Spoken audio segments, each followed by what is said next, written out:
Live pictures we are seeing on our screens. We are, of course, watching Donald Trump at a peace summit in Sharm el-Sheikh in Egypt that Trump is co-chairing with the president of Egypt, Abdel Fattah al-Sisi. So what is about to happen, I believe, is a signing summit.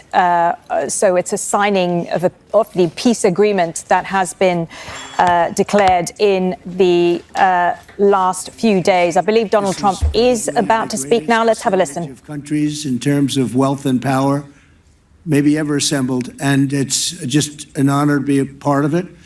We're going to be signing a document that's going to spell out a lot of rules and regulations and lots of other things, and it's very comprehensive, but we've already signed documents in the Middle East and having to do with Israel and Hamas and just about everything else, and it's really working out incredibly well. The hostages, as you know, were let go on time, on schedule.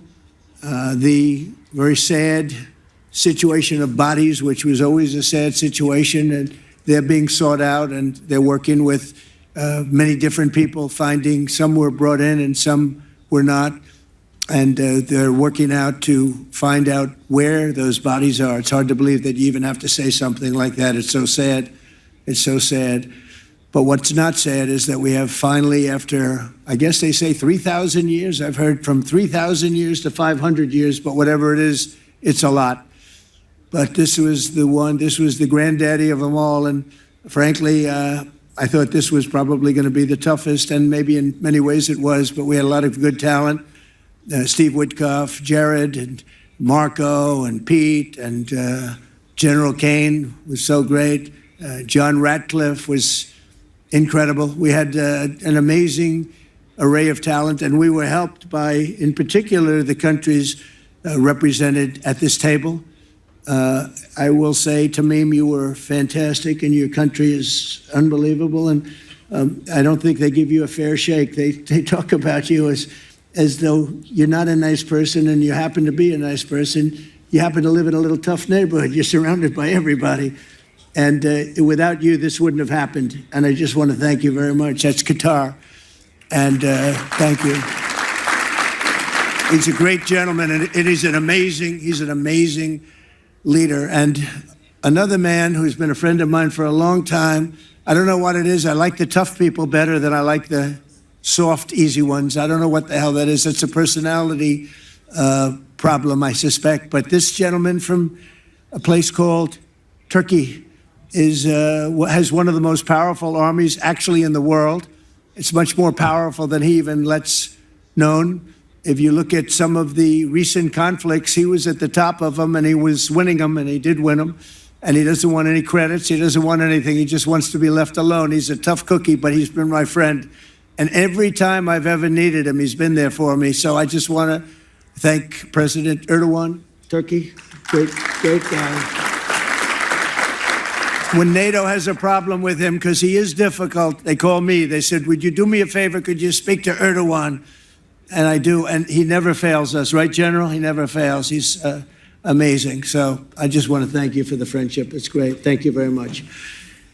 And then, of course, we have the host tonight, and I just want to thank you very much. There was a reason we chose Egypt, because you were very helpful, and very, very helpful. Everybody wanted to have this, but we really thought it was appropriate, and you are problems that other countries don't have, and of course, nothing's perfect, but the job you do is amazing, and I want to thank you. Another one, he's been my friend right from the beginning, during the campaign against crooked Hillary Clinton. Have you heard of her?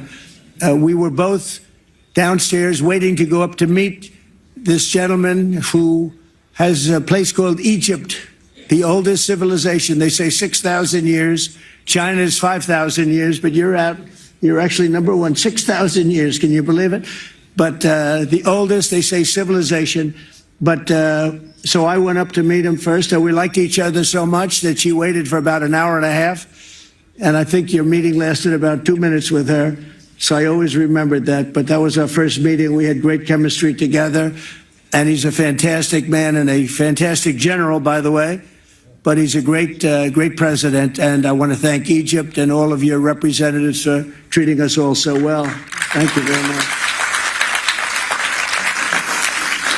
So we're going to be signing, and we're really representative of a whole group of nations, and they're sitting behind us, and you know most of them. I can tell you this guy's got so much money.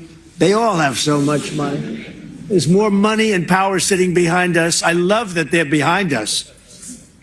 They've never been sitting behind anybody before. This is a unique position for them, but they are seriously, they're among the most powerful countries in the world, the richest countries in the world, and there's never been really an assemblage like what we have today. I don't think, Tamim, I've never seen it anyway. And I want to thank everybody for being with us. Here's a man, I just solved the war for him, Azerbaijan. Did I do a good job? Where's your compatriot here? Where's Arias? You two guys are still getting along, right? They fought for 32 years. In about 1 hour, we settled it, right? And they like each other now, too. It's good. That's great. I think it's great. Well, I want to thank everybody for being here. We have Italy. She's a very strong ruler. She's doing a great job. You're doing a great job. Thank you very much. There's so many, but we're actually going to be making a speech after this. So this is just a very important signing, but we're doing a signing, then we're doing a speech. And then I may stay behind with the leaders just to talk about that, some things without the press, without the media. But I want to thank the media for you've been so respectful on this deal. You know the importance of the deal, and I really, it was so pleasant to watch. I was on the plane for quite a while listening to the various newscasts, and they were all fair. They were talking about how incredible this is. This is an incredible day for the world, let alone the Middle East. So I just wanted to thank the media. They really treated it with respect. I wish you could be like that on other things, but that's perhaps too much to ask for. But on this, tremendous, everybody feels the same. Just tremendous respect, and we appreciate it very much. Can we get the documents, please? Okay. Okay. We will sign them right here, Mr. Okay. President.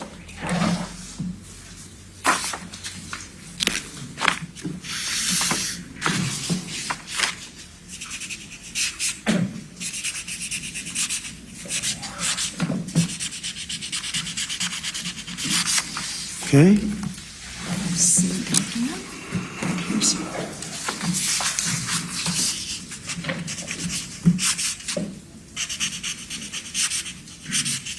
This took 3,000 years to get to this point. Can you believe it?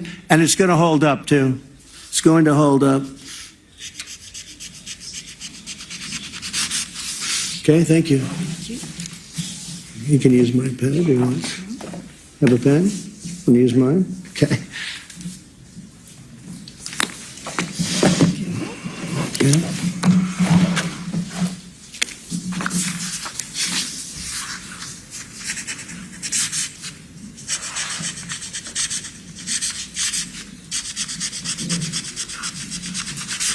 Okay.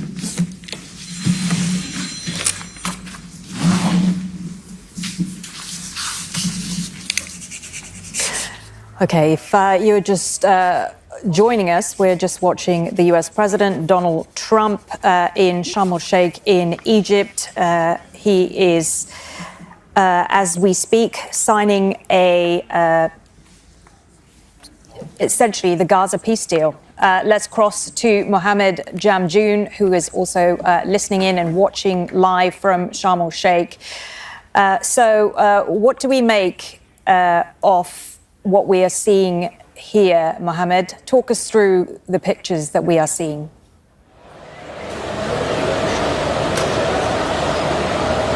Well, Marlene, this was something that was expected, even though full details about U.S. President Donald Trump's schedule in Sharm el-Sheikh have been rather vague coming into this day. It was stated that there was going to be a signing ceremony, that he and other world leaders who are involved in this summit would be partaking, and that's what you're seeing right now. If I'm right, I believe it's Turkish President Recep Tayyip Erdogan right now who is participating in the signing, and then it's going to go to other leaders as well. President Trump spoke about the fact that it was important that they got this document signed. We knew that they were going to be signing this agreement. This really, again, lends more weight to this entire enterprise. Because what we're seeing here today is world leaders, regional leaders, they had all publicly backed Trump's plan, this 20-point peace plan for Gaza. But now this is giving it even more of a weight. At the moment, we're now just hearing an applause taking place. It seems as though the signing ceremony has concluded. Now, President Trump did mention that he's going to be giving a speech. We're also expecting a speech. Actually, I'm just going to turn this over now because it seems that President Trump is going to give a few more words. He is together without the media. The media is invited to the speech. I just want to tell you the people behind me and some of the people in the room that are so helpful, but the people behind me are the greatest leaders, most powerful leaders, the richest leaders, frankly. Sometimes it's not politically correct to say that, but I'll say it, the richest in the world that the world has ever seen. And yet when you get to know them, I know every one of them in their own way, and I can say in particular some, because that's the way life works, but some of the greatest people you'll ever meet, and people that really care for their countries. And why this happened is they all came together and they wanted to get Gaza straightened out. They wanted to get the whole thing straightened out. It got to a point where it was just crazy. And once they got together and once we started talking, it went really, Tamim, it went smoothly. It went so smoothly. You were such a big help, but it went so smoothly that nobody could even believe it, that we're sitting here and getting this all certified out and all done. And everybody's happy about it. Everybody's happy about it, like I've never seen before, actually. I've done other deals, and people don't care as much.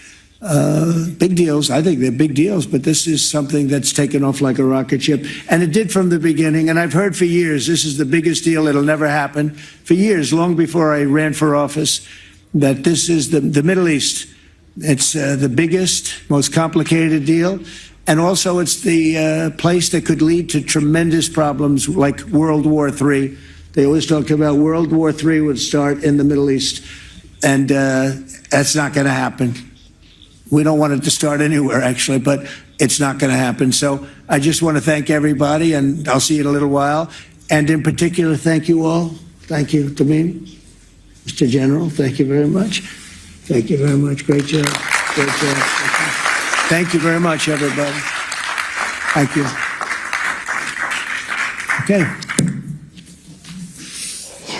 Okay, we've just been watching US President Donald Trump and several other world leaders in the resort town of Sharm el-Sheikh in Egypt, where we've seen one leader after another officially signing the Gaza deal. This is Donald Trump's arrival in Sharm el-Sheikh as he's a few hours into his visit now in Egypt after he addressed Israel's parliament a little earlier. Don't miss out and get the full picture. Subscribe to Al Jazeera for reliable news and